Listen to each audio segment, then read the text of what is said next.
Bonjour à toutes et à tous, soyez les bienvenus dans ce nouveau numéro de votre hebdo.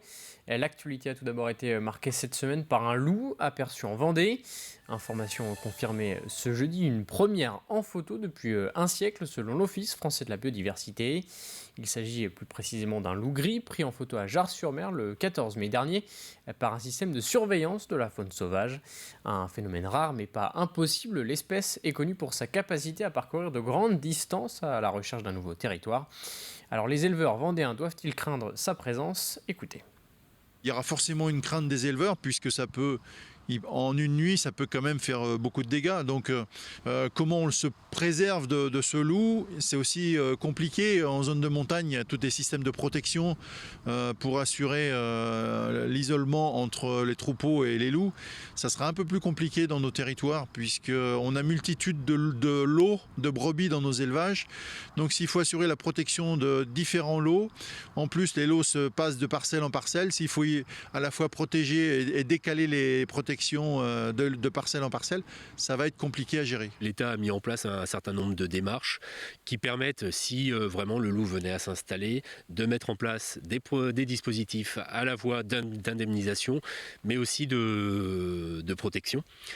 Donc voilà, à l'heure actuelle, nous en Vendée, nous sommes plutôt à un stade où on est donc en protocole de vigilance, de surveillance qui vise à vraiment voir si l'individu est toujours présent dans le secteur. Et donc on n'est pas encore à cette phase, j'ai envie de dire, de réflexion, de mise en place des moyens de protection et d'indemnisation. Ouvrons une page économique à présent dans cette hebdo et le secteur du BTP. Soulagé, le gouvernement a annoncé cette semaine le report de la suppression du GNR, le gasoil non routier. Cette suppression devait entrer en vigueur le 1er juillet, mais face à la pression des professionnels du secteur et l'impact de la crise sanitaire, le gasoil non routier est maintenu jusqu'au 1er janvier 2023. Alors pourquoi est-ce une bonne nouvelle pour le BTP? Élément de réponse dans ce reportage de Pierre Dalicieux. C'est un report dont se félicitent les professionnels de la filière des travaux publics. Le gasoil non routier ne sera pas supprimé le 1er juillet prochain, comme cela avait été annoncé récemment par le gouvernement. La suppression est repoussée de 18 mois à janvier 2023.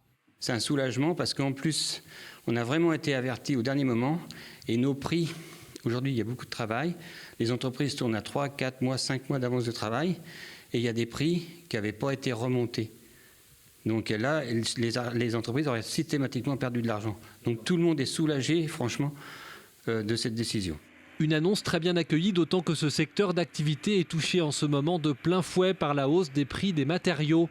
La suppression du GNR avait pour objectif de réduire l'impact écologique des engins de chantier en incitant les professionnels à investir dans des véhicules plus propres. Pour la Chambre nationale des artisans, des travaux publics et du paysage, ce report va laisser plus de temps aux entreprises pour engager cette transition. Pour nous, au niveau écologique, il n'y a aucune différence entre un GNR, le gasoil non routier, et le gasoil traditionnel. Donc c'est exactement le même produit, sauf qu'il y en a un qui est coloré. Par contre, en repoussant l'échéance d'1 an et demi, en 2023, on sait que déjà dans les motorisations, il y aura encore des améliorations, et il y aura certainement des nouveaux produits qui vont arriver, comme l'hydrogène ou l'électrique, on ne sait pas, mais au moins les choses vont avancer. Les professionnels de la filière des travaux publics avaient prévu de manifester ce vendredi en organisant un peu partout des opérations escargots, un mouvement annulé à la dernière minute, avec cette annonce du report de la fin du gasoil non routier à janvier 2023. Toujours à propos d'économie, malgré le déconfinement, de nombreux secteurs continuent d'être à l'arrêt. C'est le cas des autocaristes. Certains manifestaient d'ailleurs ce mercredi à Paris et à Rennes. Fortement affecté par l'absence de tourisme de groupe et l'absence de voyages scolaires, le secteur demande au gouvernement l'autorisation de reprendre à l'approche de la période estivale. Les précisions de Samuel Grasset. Espace Europe, bonjour. Dans cette agence spécialisée dans les voyages scolaires éducatifs, le téléphone sonne peu. C'est pourtant la période habituelle où les écoles appellent pour préparer avec un an d'avance les classes de découverte ou les séjours à l'étranger. Espace Europe fait partir en temps normal entre 800 et 900 groupes par an. On a réussi à faire 6 groupes de septembre à décembre, et puis on a réussi à faire partir une classe de neige également. Et puis là, sur le mois de juin, on a des sorties à la journée du coup qui se sont mis en place. Le ministère de l'Éducation nationale interdit depuis le mois de février tous les séjours avec nuitée en France ou à l'étranger. Avec la réouverture des lieux de restauration et des sites touristiques, les entreprises du voyage font pression sur le gouvernement pour redémarrer leur activité.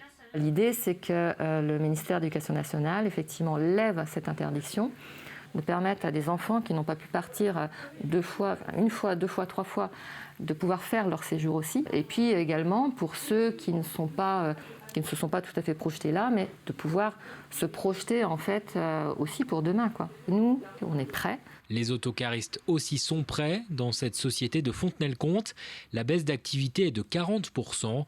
Les 6 véhicules dédiés au tourisme n'ont quasiment pas circulé depuis un an. Ces véhicules parcourent entre 60 000 et 80 000 km par an sur l'activité de tourisme.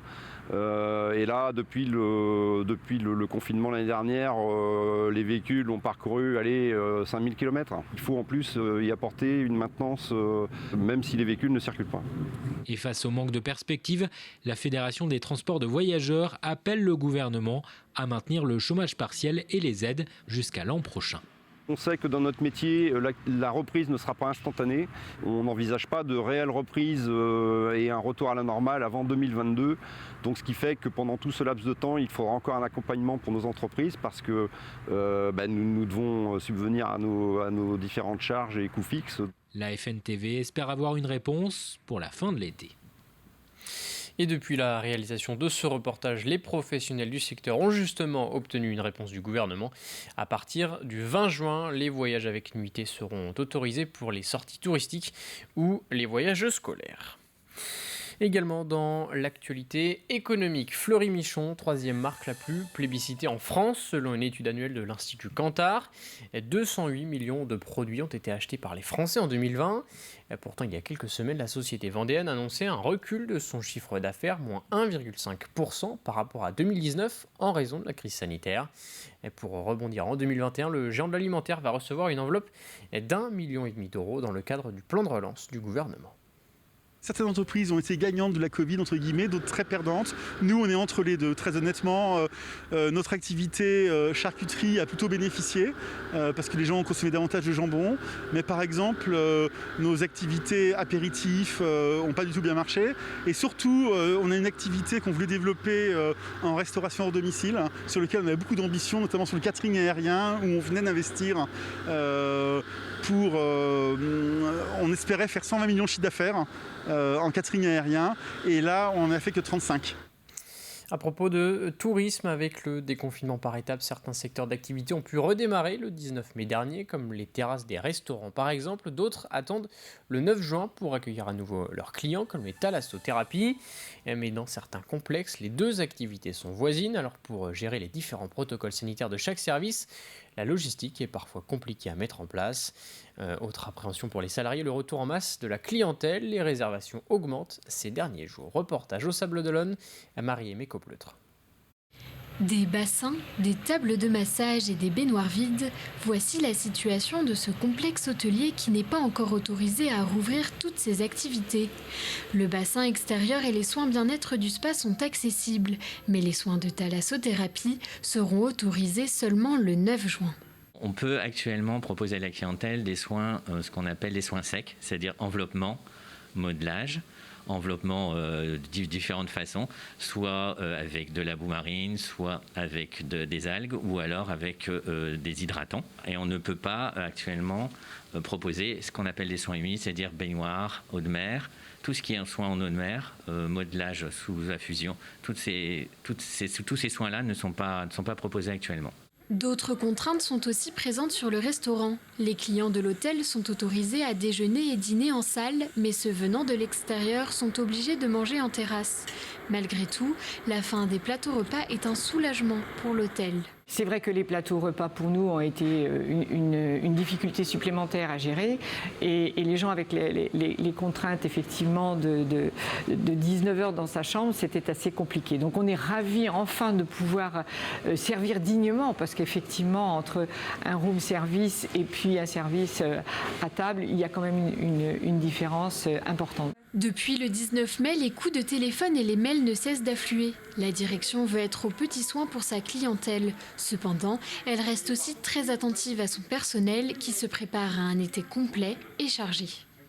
Réaborder une vie professionnelle progressive, il faut quand même accompagner les équipes. Il y a certains services où c'est relativement rapide et brutal, puisque tout ce qui est l'hôtellerie ou la restauration, la montée en charge est assez brutale, puisque le week-end dernier, vous voyez, nous étions totalement complets.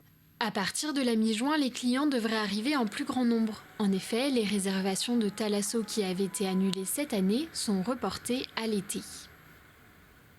Et tourisme toujours, et prenons la direction du Marais Poitevin. C'est l'une des destinations les plus prisées depuis la fin du confinement. La fréquentation des embarcadères du sud Vendée est en forte hausse. Les balades en barque ont repris il y a près de 2 semaines, encadrées par un protocole sanitaire très strict.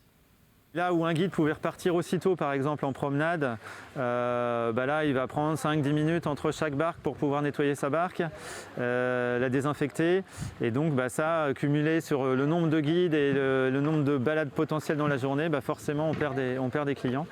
Alors ceux qui ont la possibilité de partir sont contents qu'on prenne, mais effectivement on fait beaucoup de déçus malheureusement. Le fait de beaucoup travailler sur les mois d'ouverture, au moins au niveau des saisonniers, alors leur contrat est réduit malheureusement pour eux, mais ils restent avec des bons contrats de saison. Après on ne fera pas le chiffre d'affaires total des années précédant Covid, même avec beaucoup d'affluence, parce que notre capacité d'accueil reste quand même malgré tout limitée. Partons à présent à la rencontre de Marc Proust. Il est l'un des premiers patients Covid arrivés en Vendée en TGV depuis Strasbourg lors de la première vague l'année dernière.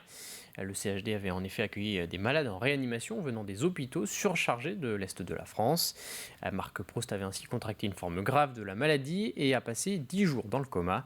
À l'occasion de vacances en Vendée cette semaine, il a tenu à remercier les soignants de l'hôpital vendéen. Témoignage recueilli par Alexia Janet et Samuel Grasset. Marc Proust est revenu en Vendée plus d'1 an après son transfert à l'hôpital de La Roche-sur-Yon, où il a passé plusieurs jours dans le coma. De son dernier passage ici, en mars 2020, il ne lui reste que très peu de souvenirs. J'ai plein de flashs, plein de photos. Et je n'arrive pas forcément à les mettre toujours dans le même ordre, même maintenant. Par contre, hier, en rendant visite aux gens de l'hôpital, au personnel de l'hôpital, que je remercie d'ailleurs, qui ont fait un travail superbe, il y a quelques explications sur les flashs que j'ai des fois, ou que j'avais lorsque je sortais du coma, quoi. Si pour lui les souvenirs sont encore flous, pour sa compagne, il reste vif. C'est des moments qu'on n'oublie pas. Et quand Marc était là, en Vendée, j'étais comme une automate, anxieuse. Mais la chance qu'on a eue, c'est qu'on a eu les contacts faciles avec le personnel. Il faut le dire, parce que ces gens-là, ils font un... Bon, excusez-moi, ils font un tel travail. Ce retraité de 70 ans a gardé peu de séquelles de son hospitalisation, sinon un peu de fatigue et de nervosité. Plus d'1 an après, le couple se dit plus soudé. Il voit désormais la vie et la maladie autrement. C'est là qu'on se rend compte que la vie est courte et qu'il ne faut pas grand-chose pour avoir un gros problème. On a pris beaucoup de recul parce qu'on se dit, on sait d'où on vient, il nous est tombé quelque chose sur la tête qu'on n'avait pas demandé, pas prévu non plus. Mais bon, faut être philosophe, faut se dire que la vie continue. On plaisante un peu plus maintenant. Oui. On n'a jamais autant ri sur des sujets, c'est bizarre. On a des fous rires par moments parce qu'on a passé un cap. Finalement, cette épreuve aura permis à Marc Proust de retrouver un lien avec la Vendée, terre d'origine de ses ancêtres. C'est la fin de cet hebdo. Merci à tous de l'avoir suivi. Rendez-vous lundi de 7h à 9h pour un nouveau point sur l'information. Bonne journée et bon week-end sur TV Vendée.